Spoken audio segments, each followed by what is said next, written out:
Told you I'd be back. This is Bulg here, again with more Guild Wars 2 footage from the Beta Weekend event that just happened on the 27th through 29th. The keep is yours. This video is going to be about Ranger PvP for the most part. I'm going to describe kind of what's going on as I play. And, yeah, you get to watch some fun times for sure. First note about a Ranger is longbow. It is the weapon of Jeebus. It does more damage based on how far away you are from your target, so sniping people in PvP is freaking amazing. It's the best and worst thing about the class. Worst as in, if you're not playing a Ranger, you're gonna hate Rangers. And that AoE you see there, the Rain, would be the 5th skill of the Ranger, which is kind of a volley of sorts. As you see, I'm finishing off this player here. And yeah, whenever you down a player, they have the option to kill somebody in a down state, in which they'll rally and get back up with half health. Or they can slowly heal themselves, but only if they're not being attacked. So there's ways of getting yourself up in PvP. You could pull some massive shenanigans and make a very epic fight out of it. But if somebody comes up to you and hits the F button, they can execute you for good, in which you'll have to wait, about 10 seconds, and you'll be able to click a waypoint and respawn. And right.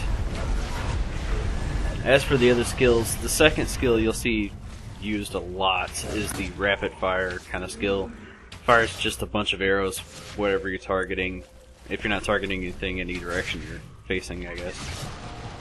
Being that this is kind of action-based, line of sight is probably the most important factor in PvP, because if you can kite someone, you can beat anybody in this game.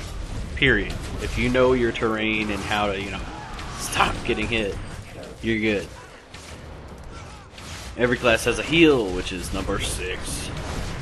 I'm sure other people are going to hotkey it otherwise, but I'm going to refer to it as number 6. See, drop an AoE on this here. And yeah. So the third ability of the Ranger Longbow is going to have a vulnerability. It increases your pet swiftness as well. As far as the pet goes, currently using a spider because spiders have an immobilized to them that is, from what I found, the best option to have for PvP, obviously. Number 4 is going to be your knockback skill. It's kind of like your clutch move to knock them back, and if you see, I believe my number 7 here is my backwards roll, so it's just a way to get out. If you heard the cry just now, the very manly wail, that was the neutral mob, the chieftain, as I've referred to it. It's worth 50 points flat out. Game typing in the Mist is it's king of the hill. So you got 3 nodes, but there's neutral mobs to get you points, so you can very, very quickly turn a game around in your favor. Alright. As far as the other skills go, currently using a couple signets. I'm gonna go ahead and give this great rating because it's an amazing game. Anyway, a couple signets. They give you passive bonuses, and then they give you some actives on whenever you use them. As for the elite skill, currently using the Entangle, which is an AoE root. It's so crazy for controlling team fights. As far as the slot skills are concerned, there's so many skills that you can fully customize your character. Every class is going to play completely different from itself. I mean, every class is effective at what it can do with any build. So you're not going to really see too much of a cookie cutter as opposed to like other MMOs and such, which is pretty amazing. If you see here, I'm shooting some windows there. You can actually destroy glass and walls and such. So certain parts of buildings are destructible, which makes the game all that more entertaining. And so far, most of this PvP, I think people are looking to just get in the action for the most part, because of a lot of players through this weekend We're just looking to fight and kill each other as opposed to win, which objective in the mist is get the capture nodes. If you're stuck in the middle fighting, it's, you know, kind of like fighting in the road of World of Warcraft or at the base, and you're gonna get yelled at. As for the mist games, there are a 500 point cap. First to win, haha, wins. You do get glory from it, and I believe there's actually like cosmetic PvP rewards. One thing about PvP is you can go in at level 1. It does not matter, because you can immediately go to the mist as soon as you finish the tutorial. Everybody that goes into the mist, which is 5v5, what I'm currently doing here, you have full access to all the PvP weapons, and you're immediately leveled to level 80 as you see, and you have been seeing, and you have every skill available, so everybody is on even playing ground. There's no QQ about, oh my god, they have a better piece of gear. You can't pull that anymore, because you're even here. So this is where skill comes into play. And I'm just gonna shoot around, roll around here. Drop a tangle. As you see, all the roots just pop up there. They are destructible roots, so they can be destroyed by, you know, enemy players and such. Let's see what else we got. As far as the destructible buildings are concerned, around the 11-minute marker here in a few, you're going to see that there's trebuchets on each side of the map. Each team controls one, and you can destroy the opposing team's trebuchet. And it's basically just a siege item that you can use to destroy the roof of the center node, which is the clock tower, I believe. And you can also reach the other 2 nodes. So if you want to be really effective in it, then the use of the trebuchet, you know, you would have your team kind of packed together in a group of 4, capping nodes off, while the trebuchet keeps the other 2 on lockdown to make sure that no one caps them out. This way you can control the map. It's also a really smart idea to take the enemy trebuchet out, which, for the most part, people ignored them this weekend, but I have a really good feeling that the trebuchet is going to be a vital key point of upcoming PvP events. Alright. As you see here, we got the sword and dagger going. Just kind of like toy around with it for a sec. First sword ability, your auto attack is kind of just a slash. Your second one is an awesome hornet sting. You launch yourself way back, kind of like a disengage, and then you can re-engage. So it's a good use of dodge. Dagger has a roll around ability that lets you spin around them. It's pretty awesome, and you can also poison them off of it. I wouldn't really recommend going melee ranger because longbow is just that good. You can just kite all day long, infinite range almost. It's insane, but it's worthwhile. From this point, I am going to go ahead and let you guys watch the rest of the video. So I'm just going to shut up for now. I have more video coming up soon, very, very soon. That's going to cover many other classes in PvP and PvE aspects of the game, which I'll talk about during that time. So, until then, this is Bulg out, and if you like the video, thumbs up, subscribe, and enjoy the rest without my voice in it.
Captured.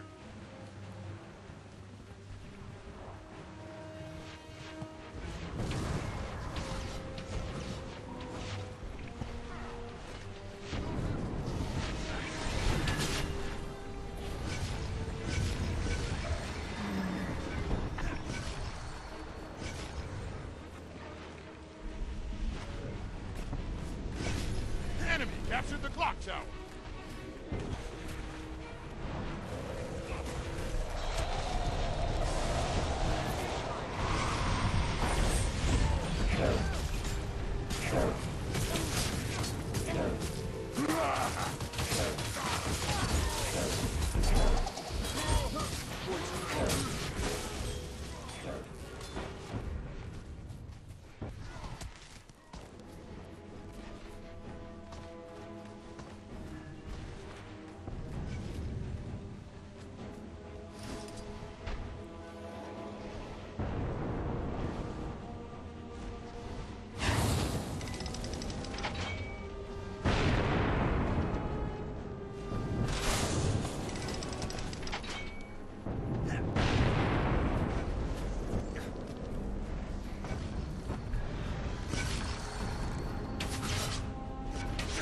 Tower captured.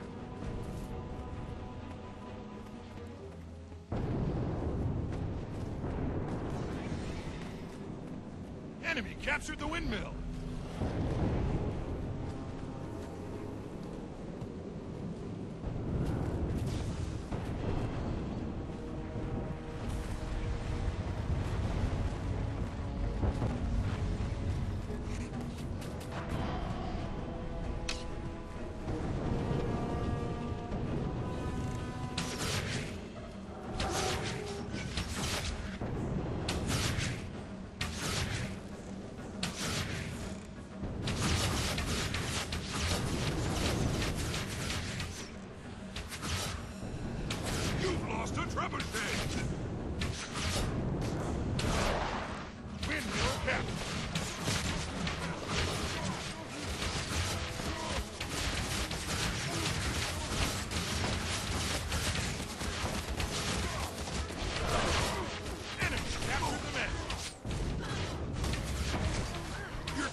Captured the windmill.